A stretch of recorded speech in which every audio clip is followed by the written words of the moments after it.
Hello students, in the previous video we have discussed about mitochondria, that is powerhouse of the cell, and today we'll talk about the kitchen of the cell, that is plastids.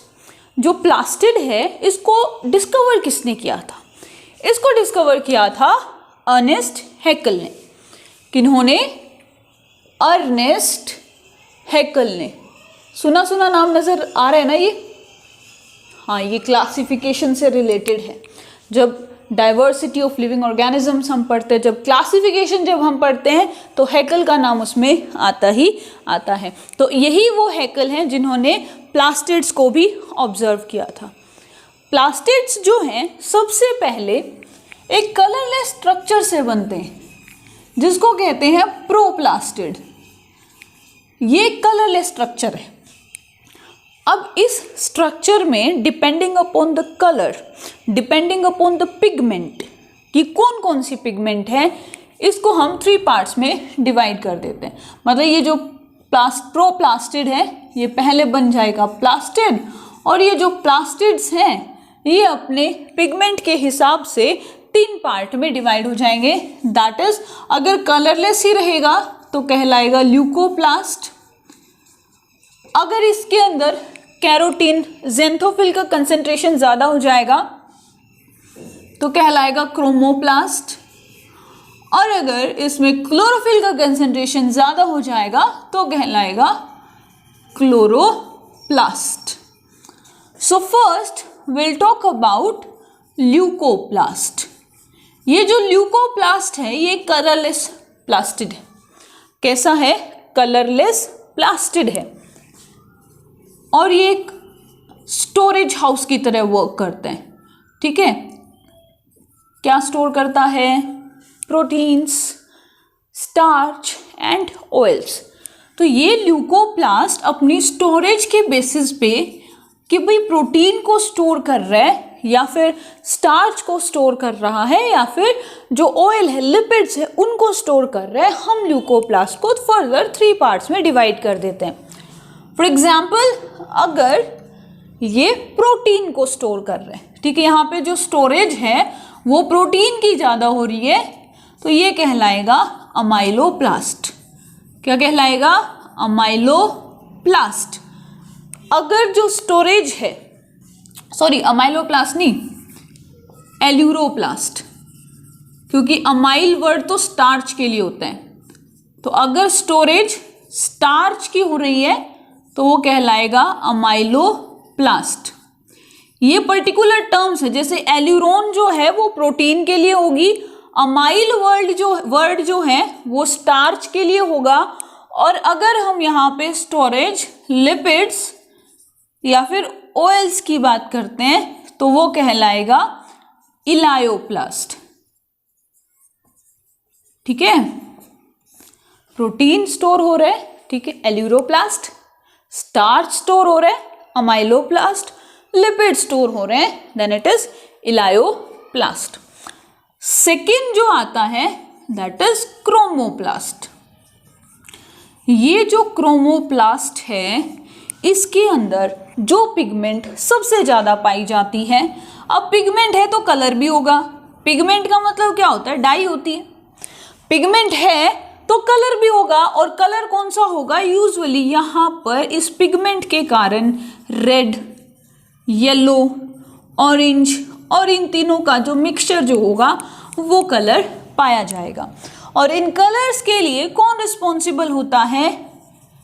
Carotene and xanthophyll. अब xanthophyll present है तो ये blue, purple colour भी provide कर सकता है। तो जो भी फ्लावर्स आप देखते हो, जितने भी फ्लावर्स आपको नजर आते हैं, उनमें क्या प्रेजेंट होता है? उनमें होता है ये क्रोमोप्लास्ट। रेड कलर का फ्लावर है, चाहे फ्रूट ही क्यों ना हो, ठीक है। जितने भी फ्रूट्स जो हैं, जो येलो, रेड, ऑरेंज कलर के फ्रूट्स होते हैं या फिर ब्लू, पर्पल कलर के जो फ्लावर्स होते हैं, उनका जो कलर है वो किसके कारण आ रहा है? क्रोमोप्लास्ट के कारण। अब आपने देखा होगा कि कई बार जो ग्रीन चिली है जब यंग होती है तो ग्रीन होती है, लेकिन जब मेच्योर हो जाती है, ड्राई हो जाती है, तो वो हो जाती है रेड। ऐसा क्यों? सेम टमाटोज के साथ होते हैं, कि जब यंग होते हैं तो जो टमाटोज हैं वो ग्रीन होते हैं, बट जब मैच्योर हो जाएंगे, राइपन हो जाएंगे, तो वो हो जाते हैं रेड। ऐसा क्यों? ऐसा इसलिए कि जब वो यंग होते हैं तो इनके अंदर क्लोरोफिल प्रेजेंट रहता है, और जैसे जैसे मैच्योर होते जाएंगे क्लोरोफिल का कंसंट्रेशन डिक्रीज हो जाएगा, घट जाएगा, खत्म हो जाएगा, और कैरोटीन के कारण इनका जो कलर है वो रेड हो जाएगा। ठीक है, मतलब जो क्रोमोप्लास्ट है वो बन जाएगा, क्रोमोप्लास्ट डोमिनेट कर जाएगा, जिसके कारण टमाटोज का और चिलीज का जो कलर है वो रेड हो जाएगा ग्रीन से। ग्रीन है इसका मतलब इसमें क्लोरोप्लास्ट प्रेजेंट है। ग्रीन है इसका मतलब इसमें जो डोमिनेटिंग प्लास्टिड है वो क्लोरोप्लास्ट है। क्यों? उसमें क्लोरोफिल है। मतलब अगर मैं ये जो क्रोमोप्लास्ट है इसके अंदर अगर क्लोरोफिल ऐड कर देंगे तो ये बन जाएगा क्लोरोप्लास्ट। और सेम अगर क्लोरोप्लास्ट में हम क्लोरोफिल को रिमूव कर देंगे तो वो बन जाएगा क्रोमोप्लास्ट। और अगर सारे ही पिगमेंट्स रिमूव कर दें तो वो क्या बन जाएगा? ल्यूकोप्लास्ट। क्या बन जाएगा? ल्यूकोप्लास्ट, कलरलेस हो जाएगा।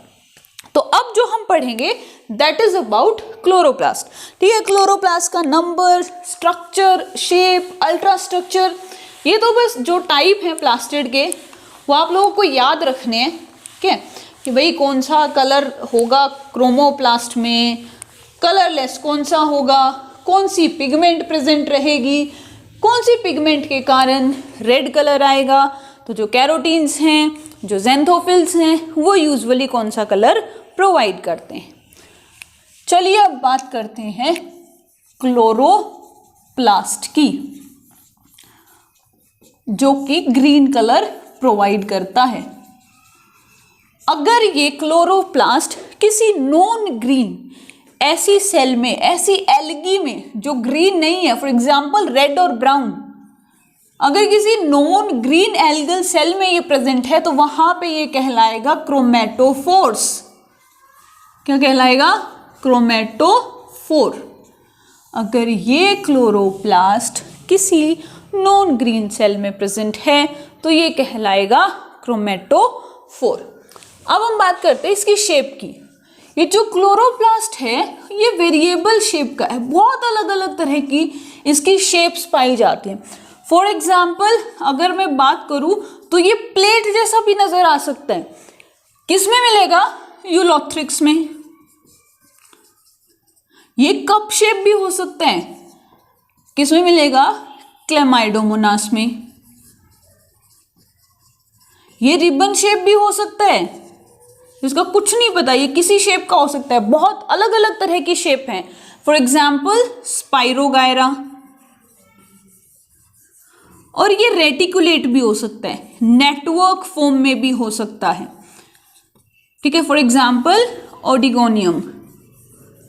सो ये जो शेप्स जो मैंने लिखी है ना, ये बहुत इंपॉर्टेंट है, एग्जाम में पूछी जाती है। प्लेट शेप क्लोरोप्लास्ट कहाँ पाए जाते हैं, कप शेप कहाँ पाए जाते हैं, रिबन शेप का, ये तो बहुत इंपॉर्टेंट है। स्पाइरोगायरा का क्लोरोप्लास्ट जो है रिबन की पूरी सेल को कवर कर लेता है, मतलब ये जो रिबन शेप है ना ये पूरी सेल को कवर कर लेता है, तो बहुत इंपॉर्टेंट है, ये ध्यान रखना है इसको, बहुत बार एग्जाम में क्वेश्चन आया हुआ है। रेटिकुलेट मतलब नेटवर्क, जाल की तरह किस में नजर आएगा? ओडिगोनियम में। अब है इसका नंबर, शेप की तरह नंबर भी बहुत वेरी करते हैं, और स्पीसीज पर स्पीसीज ये फिक्स रहता है। हर एक स्पीसीज का अपना फिक्स क्लोरोप्लास्ट का नंबर होता है। लाइक इसका नंबर 1 भी हो सकता है किसी ऐसी सेल में, जैसे यूलोथ्रिक्स वगैरह जो होते हैं उनमें सिर्फ एक ही क्लोरोप्लास्ट होता है। फिर जैसे ये जो क्लोरेनकाइमा होता है, ठीक है, जो क्लोरेनकाइमा जो है इसमें कुल मिला के अराउंड 40 क्लोरोप्लास्ट आपको मतलब मिल सकते हैं। कारा जो है, कारा के अंदर सेवरल हंड्रेड्स क्लोरोप्लास्ट मिल सकते हैं। ठीक है, सेवरल हंड्रेड्स क्लोरोप्लास्ट कारा में नजर आते हैं। तो ये क्या हो गया? इसका नंबर हो गया। अब बात करते हैं इसके स्ट्रक्चर की, अल्ट्रा स्ट्रक्चर। ये जो क्लोरोप्लास्ट है ये 3 पार्ट में डिवाइड है। क्या? एक हो गया एनवेलप, फिर हो गया इसका मैट्रिक्स, और फिर हो गए इसके थाइलेकोइड्स। अगर हम लोग इसके एनवेलप की बात करते हैं, एनवेलप मतलब मेम्ब्रेन, तो इसमें 2 मेम्ब्रेन है, मतलब ये एक डबल मेम्ब्रेन स्ट्रक्चर है। कैसा है? डबल मेम्ब्रेन स्ट्रक्चर है। और ये जो दोनों ही मेम्ब्रेन है ये बड़े स्मूथ हैं, स्मूथ मेम्ब्रेन्स हैं। This is the outer membrane, ये हो गया इनर मेम्ब्रेन, स्मूथ मेम्ब्रेन्स। क्या बोलेंगे इनको? Smooth membranes, protective membrane, covering of the chloroplast. ये जो मेम्ब्रेन है, आउटर जो मेम्ब्रेन है, इसकी जो थिकनेस होती है इज अराउंड 90 to 100 एंगस्ट्रॉम। कितनी? 90 to 100 एंगस्ट्रॉम।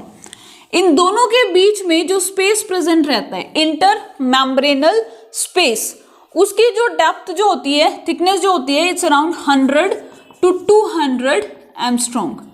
ये जो स्पेस नजर आ रहा है आपको क्लोरोप्लास्ट, इनके जो दोनों मेम्ब्रेन्स हैं इनके बीच में कितना होता है? ये 100 से 200 मेम्ब्रेन। ये जो लिक्विड नजर आ रहा है क्लोरोप्लास्ट के अंदर, जो लिक्विड है ये कहलाता है मैट्रिक्स। इस मैट्रिक्स में क्या होगा? इस मैट्रिक्स में डीएनए होगा। ये जो डीएनए जो है सेम माइटोकॉन्ड्रिया की तरह सर्कुलर होगा और ओकेजनली ये लीनियर भी हो सकता है। फिर इसमें राइबोसोम्स होंगे। ये जो राइबोसोम्स हैं ये अगेन 70S टाइप के ही होंगे, सेम लाइक ऑफ माइटोकॉन्ड्रिया और एज ऑफ प्रोकैरियोटिक सेल। फिर इसमें प्रोटीन भी होगा, इसके अंदर एंजाइम्स भी होंगी, इसके अंदर और क्या होगा? इसमें आरएनए भी होगा, इसमें क्लोरोफिल भी होगा। क्लोरोफिल के बिना तो काम चलेगा ही नहीं। इसमें क्लोरोफिल भी होगा, इसमें लिपिड्स भी होंगे, इसके अंदर बहुत सारे मिनरल ट्रेसेस भी होंगे। तो ये हो गए 2 पार्ट। तीसरा जो पार्ट है that is थाइलेकोइड्स।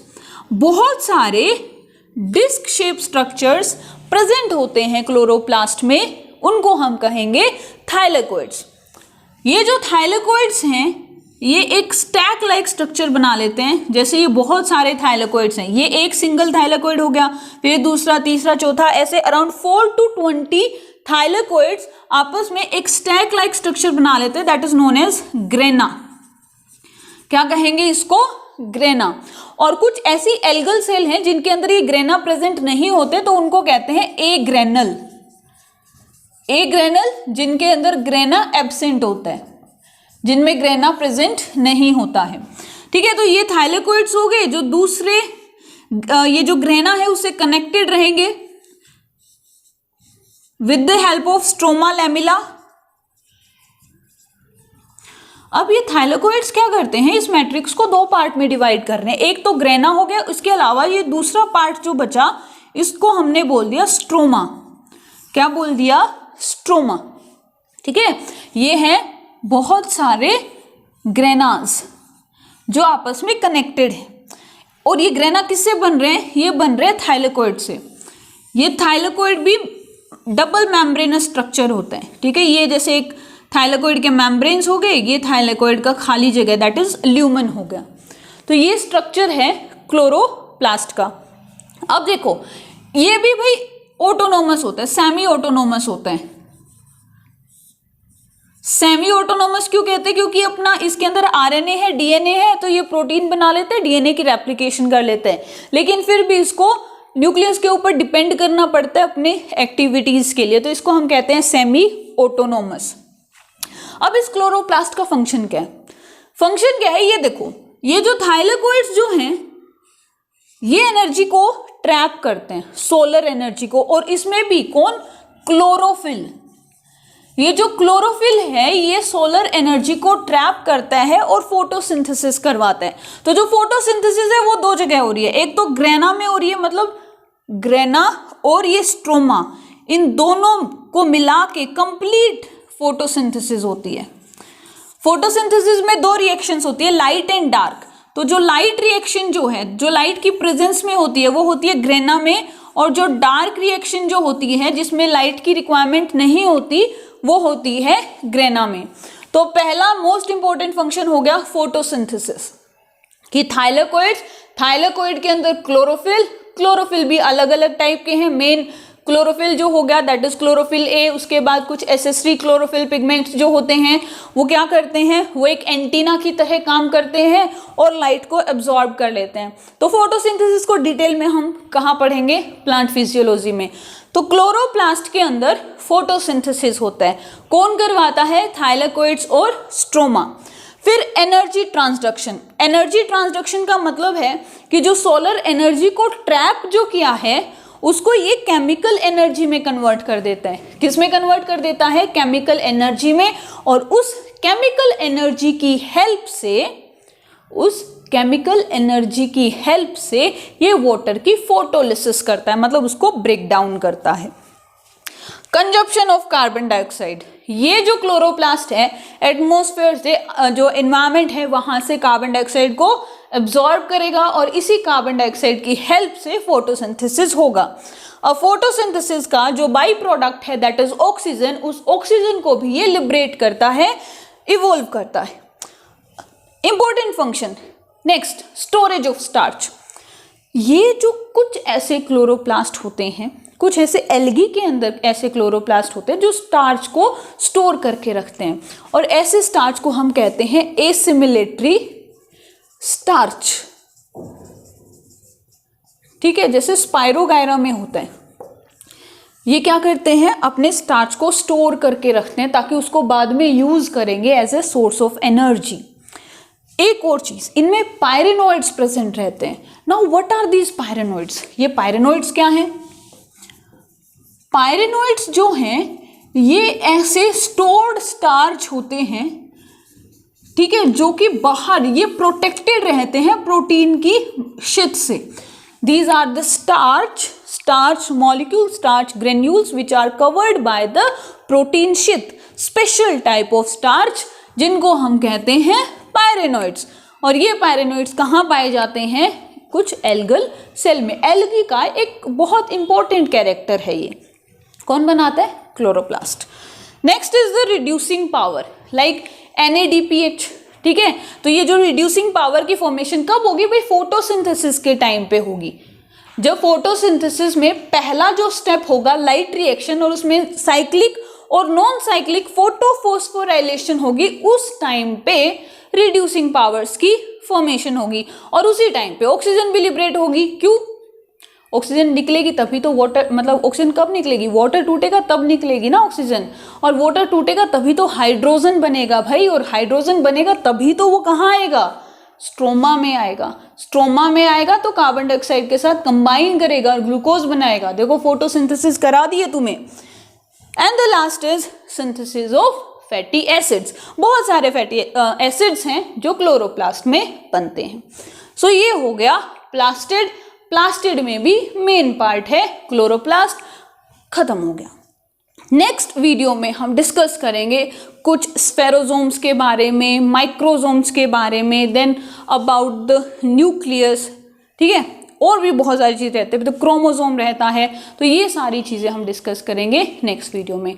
So that's it for today. If you like my video then please share and subscribe my channel. Thank you.